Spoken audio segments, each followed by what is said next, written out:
We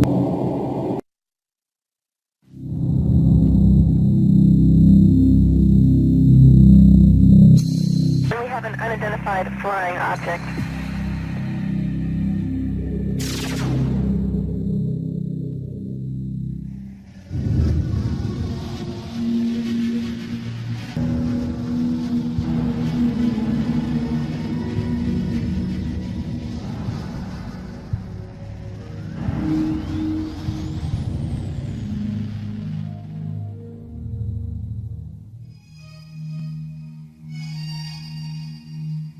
Good evening, my fellow Americans. The sighting over Washington yesterday has alarmed many of you. However, please, do not... We close? Yeah, we're close. 2001 was a real space odyssey for me. Instead of flying on a spaceship to the moon, Jupiter, or beyond the solar system, I met Dan Aykroyd for the first time to talk about UFOs. That's when I knew I had to sit him down in front of a camera and just let him talk about the truth. Because if I didn't, no one would believe we had this amazing conversation. And one time I had this long conversation with Dan Aykroyd about UFOs, and I thought it was like Einstein was hiding inside of a comic genius, just so that if he told us the real truth, you wouldn't have to believe it. If Einstein had told us UFOs were real, would we have believed him? He never spoke about it. But Dan Aykroyd speaks about UFOs as if he were a full professor on the subject. How did you get started in UFOs? What sparked your interest? What was the first thing that you can remember that happened to you that made you, ponder the question? Well, I was born in July 1952. And I guess about maybe when I was 8 years old, I found a magazine, a Life magazine, with a picture of the UFOs from that sighting on the cover, with a big inquiry. What are these UFOs? And so that kind of started it as a kid, and I asked my parents about it, and they actually couldn't tell me what they were because they didn't know. They knew there was some mystery there. Then I saw The Day the Earth Stood Still as a kid, and that was a film that directly related to maybe some of the motives for visitations from other planets. And it certainly seems accurate today if you look at the way mankind in the last 100 years has basically started to turn this planet into a cinder. 3-4 holes in the ozone layer because of industrial production around the world, nuclear testing, wars. I'm just sure, just in theory, if there were another species in the universe monitoring us or near us, they would be very interested in what we're doing to this planet's atmosphere, and to possibly neighboring bodies. So there would be a concern there. And I think that in terms of the extraterrestrial machines that are coming and going, that may be a part of their motivation. We've just had a rash of sightings all over the planet, and we've got Iran and Turkey and Mexico. It seems like we're being invaded by UFOs. Let's talk first just about what's actually happening out there. Well, recently, the most dynamic sighting that we've seen, because it's corroborated by an actual government, is the sighting that took place over Mexico recently, where a drug surveillance twin-engine turboprop plane was at altitude taking pictures of possible smuggling routes, and they photographed with their infrared cameras 11 unidentified objects. Some of them were in pairs and in threes, and of course, these were objects that couldn't be seen by the naked eye, but were visible on the infrared cameras. Well, the United States Air Force, after the news appeared in America, and it was covered on CNN and Fox. The footage was shown on Fox. It was shown on CNN, and in the Valley Daily News on the front page had a big headline, UFOs with a question mark, and it had pictures from that sighting. And of course, the United States Air Force had to respond, and they said it was swamp gas. So I don't know whether swamp gas is not visible to the naked eye and visible on infrared, whether it comes in multiple balls, whether swamp gas is capable of doing a complete circuit around an aircraft and then taking off at high speed and right angles into the sky. If it is, then maybe it was swamp gas. But somehow seems to be a legitimate one because the Mexican government decided we want to release this to the world. And this follows on the heels of the Belgian general who revealed some F-15 footage years ago of his Air Force planes chasing objects that were exceeding them in speed by twice again what his planes were going at. The French government, over the last couple of years, has released a comprehensive study on the UFOs. The Soviets have been, since the 1950s, engaged in numerous studies about landings, abductions, and the sightings. So we do have legitimate government inquiry going on. And in fact, as anyone in the field knows, the United States government for years has been covering this issue because they were compelled to cover it, because of Ken Arnold's sighting, because of the sighting over Washington in July '52, just after I was born, that famous shot of the V-shaped lights over the Capitol and over the Coast Guard station. So the government initiated originally, I believe it was, there were Project Sign, Project Grudge, the Condon Report, Project Blue Book, and then they engaged J. Allen Hynek. So, the French, Belgian, Mexican, Iranian, and Turkish governments are not the only ones who address this issue. Our good old USA government has, in fact, seen the necessity to put people's fears or concerns at rest. And as anybody in the field knows, these studies went on, and these studies revealed that, most of the sightings could be explained through conventional means, as either hoaxes or weather climatic things, but many of the sightings were unexplained. And so therein is where lies the mystery in all of this.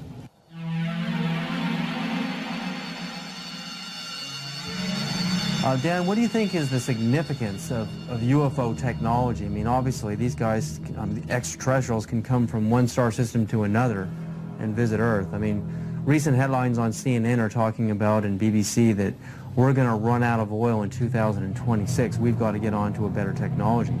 I mean, to be able to go from another star system to Earth, obviously they have the answer. Well, the presence of these obviously intelligently controlled machines tells us that we are dealing with beings who have anywhere from 1,000 to 1 million to 10 million to 1 billion years advancement in technology on us. So you've got to figure that look what happened in the last 100 years. We have the Wright brothers at the turn of the century taking off in basically a fabric and wood aircraft. By 1969, we have lunar expeditions. In the year 2004, we have massive airplanes being built out of alloys and graphite, and this big ship that Airbus is building, the new Boeing plane. So in 100 years, from fabric and wood, we've come to, advanced metallurgy, fuel use, and propulsion in just 100 years. Imagine what a culture could accomplish in 1,000 years, or 10,000 years, or 1 million years, or 1 billion years. It's not inconceivable that you have intelligently manufactured and controlled machines that can not only traverse great distances in space by mastering gravity and the time-space continuum, but also the interdimensional travel that might be possible. Many theories now purport that there were not only 4 dimensions at the creation of the entire multiverse 14 billion years ago at the time of the Big Bang. There were 11, maybe as many as 21 dimensions. So some of these beings may be coming from an extra-dimensional place. I mean, and what it says is that these technologies have been harnessed, and that it's possible to use other fuels that don't rely just on simple combustion. And, there are many theories. I mean, some theories are that the military already knows about these forms of propulsion and lighter-than-air vehicles or metals that can be vibrated to a certain point where they become light waves, photons. But they're not telling us. They're not going to reveal that, obviously, to us, and we just have to keep the search going. So I think that it's incumbent on us as a race on this planet to begin to find alternatives to the fossil fuels, but we're just not doing it fast enough. It's probably been the greatest and most successful cover-up in the history of the world. UFOs are as real as the airplanes that fly over your head. That is my unequivocal conclusion. Oh my God.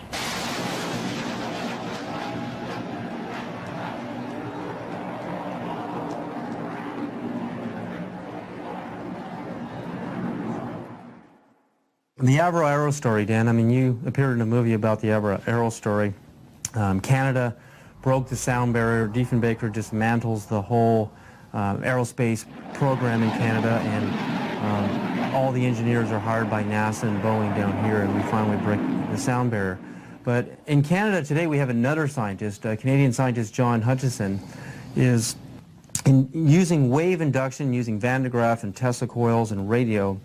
On a 75-pound cannonball, we can see this huge cannonball levitating in the air. I mean, Boeing, NASA, Lockheed, all of these defense contractors are going up into his lab in Canada and trying to understand how this thing works, because the next person or the next country that figures out true anti-gravity propulsion systems is going to be king of aerospace on this planet. The Hutchison effect incorporates radio frequencies, Tesla frequencies, and high electrostatic energy to create a type of levitation effect where it can move a 75-pound cannonball of steel or brass bushings, water, wood, and other objects into the air.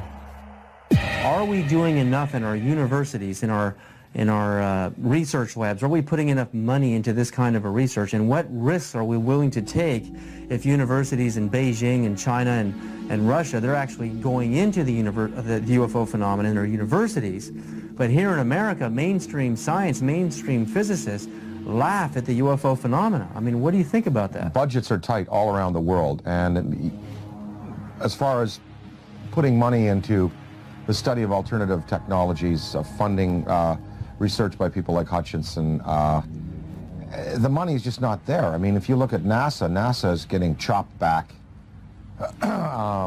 because the funds that are flowing through government now are focused on the war in Iraq and other things. So we don't even have the money to keep up conventional space exploration, development of metallurgy, fuels, ion drive systems.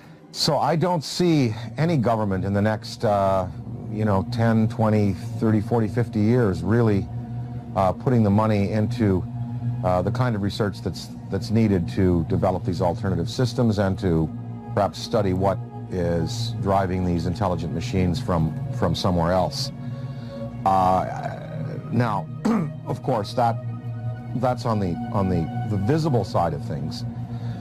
We're hearing a lot about these special access programs where congressional money is approved by a very narrow slice of the membership in the legislature and given to the military to do basically carte blanche what they want with. So there could be a black military program that is producing what people are referring to now as the big black deltas, which are these huge black triangles that are being seen all around the world, the big black rectangles, which are also being seen all around the world. So maybe they look a little like this, the F-117, they look a little like the B-2 bomber. Maybe these are special access programs that have been applied to alternative technology and energy and are really practically at work today. But I don't see them revealing, the sources of these programs, nor their applications right now. Okay, I worked in the U.S. space program for 36 years, I was a contractor employee, first working for McDonnell Douglas and then ending up working for Boeing after McDonnell Douglas was purchased by Boeing.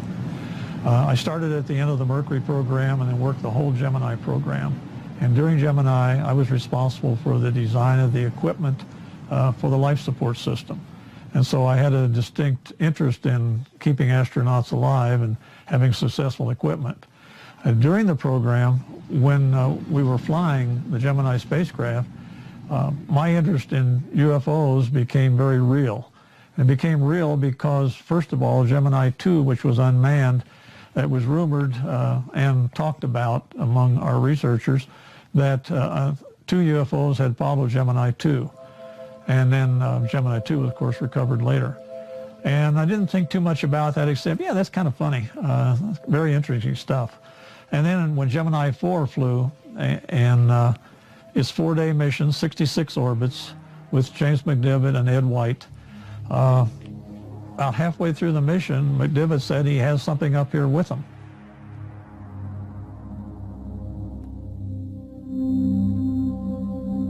Astronaut Gordon Cooper is an American hero with a log of over 222 hours of manned spaceflight.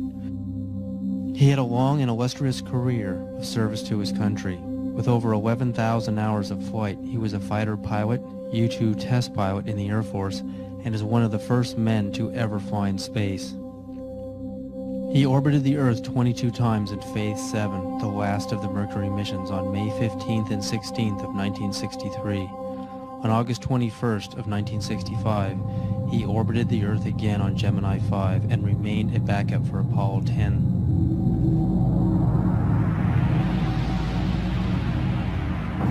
Well, I've had some occasions to know some of the people who were involved in Roswell at one stage or the other. I think there's been an awful lot of untruths put out on Roswell and an awful lot of conjecture. I think there have been some truths in it. I think definitely there was something other than weather balloon there.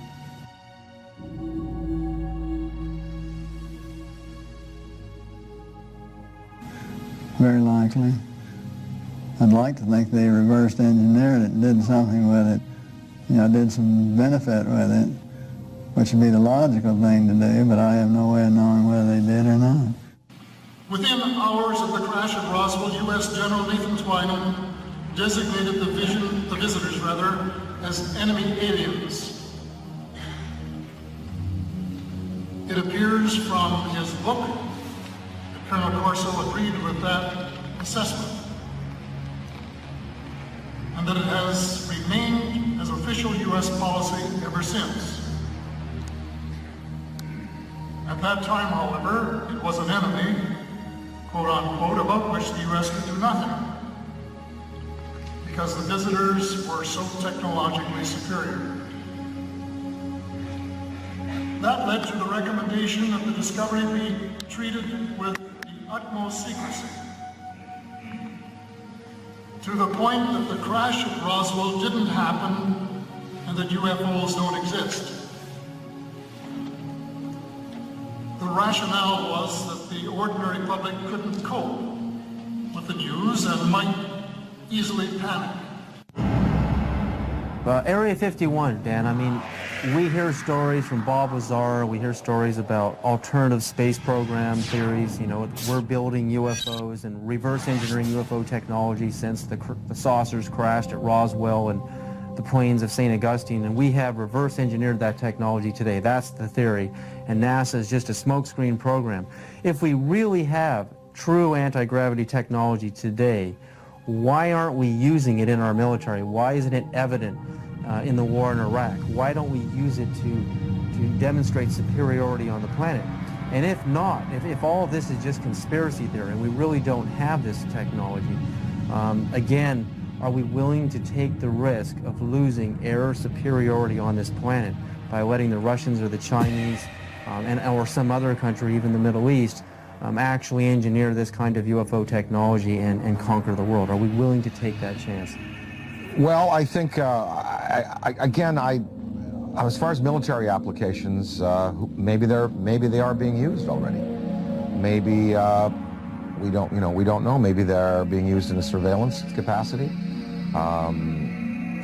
As far as weapons that could be associated with such vehicles, one would have to think that if the propulsion system is as sophisticated as it would need to be to have these vehicles just hover, stop, noiselessly take off at right angles, do 3 to 5 to 6 to 20,000 miles an hour, one would think that the military application would then take the form of, rather than rockets and projectiles, that probably a particle beam would be used, some kind of a laser, some kind of a disabling beam to disable equipment, to cause disorientation among men and troops. And of course, we have seen no evidence of this. I'm not sure that the U.S. military would want to play that card right now, because after all, the war in Iraq really is a conventional war. We have air superiority there already. There is no Iraqi Air Force. There was no Iraqi Air Force. We, in the United States, we have air superiority basically over the rest of the world. I'm sure there's some pretty hotshot MiG pilots in China and Russia. But I think if you put our Air Force up against any Air Force on this planet, we would prevail without the use of advanced technology of the type we're speaking of. So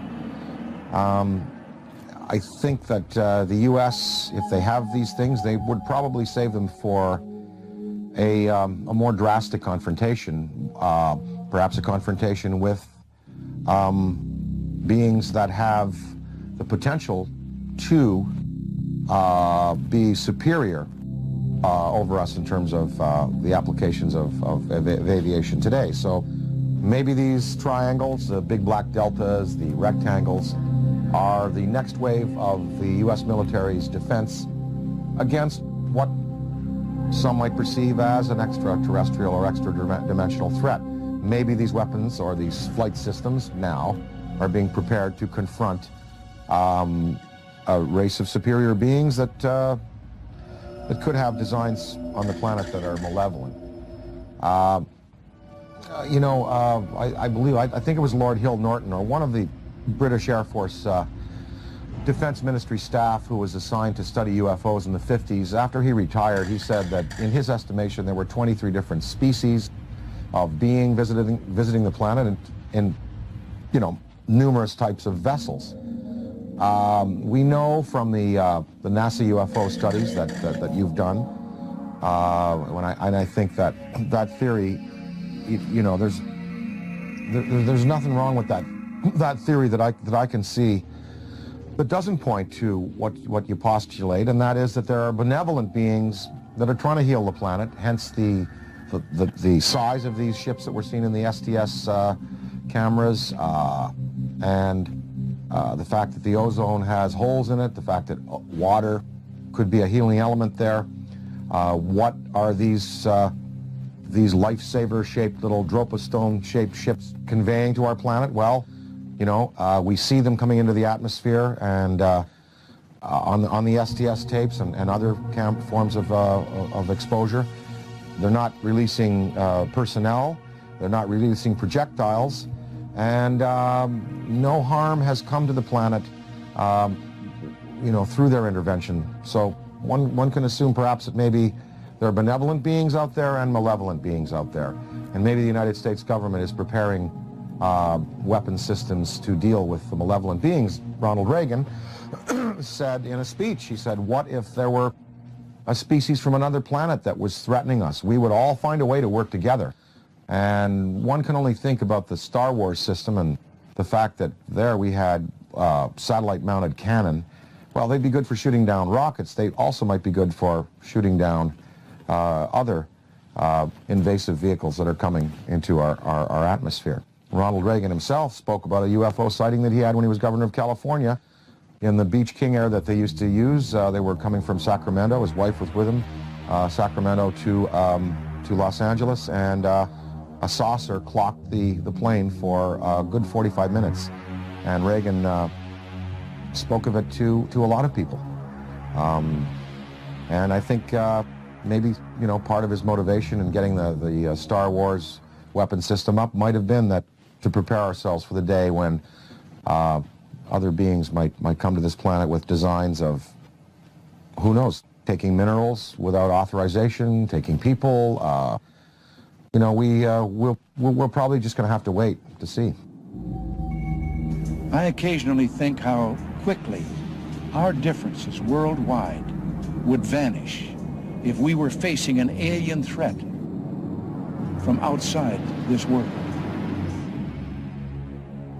Colonel Corso makes it clear that the Reagan administration's Strategic Defense Initiative, appropriately dubbed Star Wars, was primarily designed for use against the alien intruders. His contemporary successor, the anti-missile defense system, is also being designed with that as one of its principal objectives. It is true that a case can be made for attempting to provide a shield against the Russians and Chinese, although everyone knows that the Russians are not going to embark on a policy which would result in their total destruction. It is equally true that they, too, are aware of the visitors and know that the perceived threat from the visitors has been a major consideration in the planning of the anti-missile system.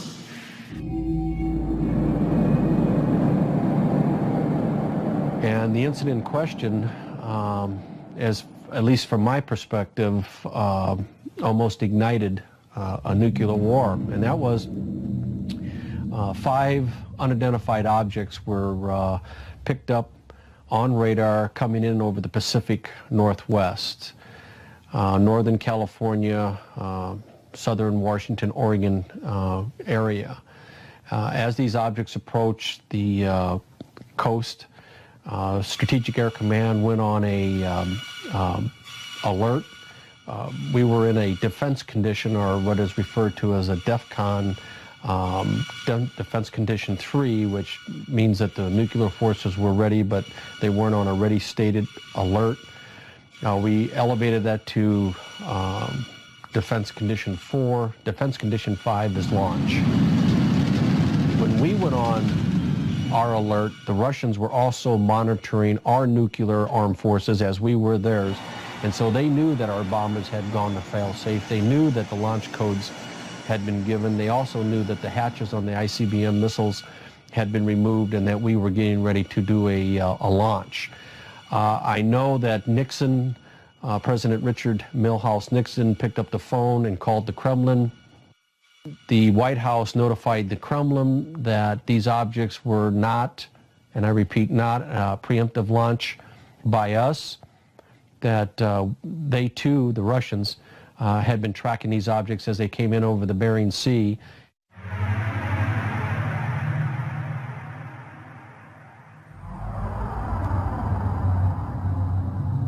Probably moved 100 miles in a matter of a second or two.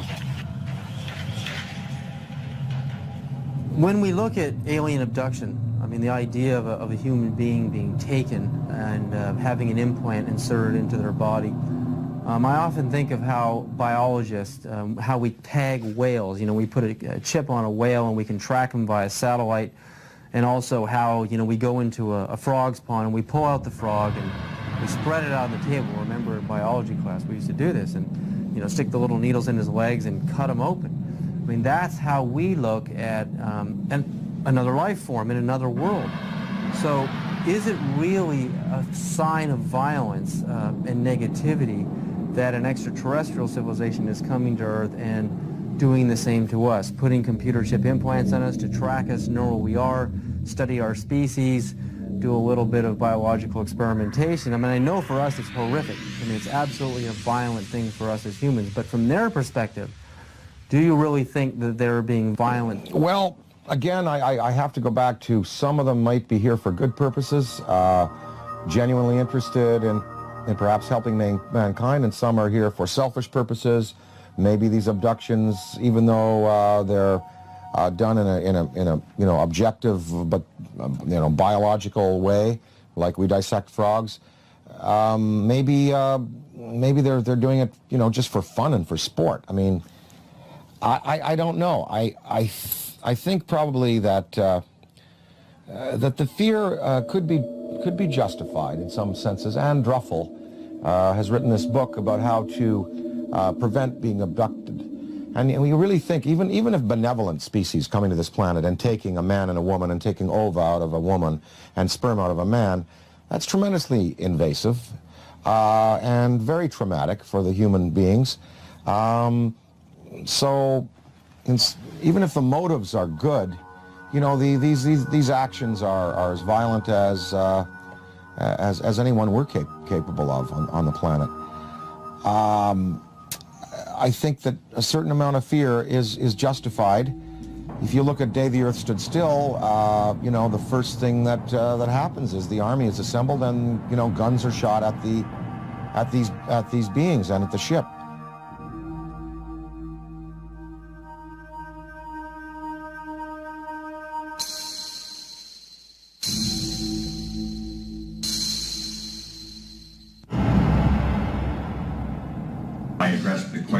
Because I say the most important question to put to any high-ranking official is not what do you think about UFOs or have you seen one. The most important question is, have you ever been briefed on the subject? Did someone walk in your office and tell you what's going on? Because if someone walks into the president's office or some high-ranking official and briefs him on the subject of UFOs, it is for real. It's not imaginary, as the government has been saying for 60 years. So I asked Mr. Cheney, this is 3 months after he became vice president, I asked him on the air, and this is still on Diane Ream's archives, Mr. Cheney, in all your jobs in government, have you ever been briefed on the subject of UFOs? And if so, when was it and what were you told?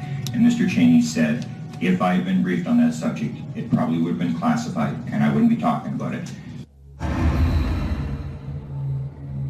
January 22nd, 1997, I noticed 3 amber orbs now at a distance far west on the horizon.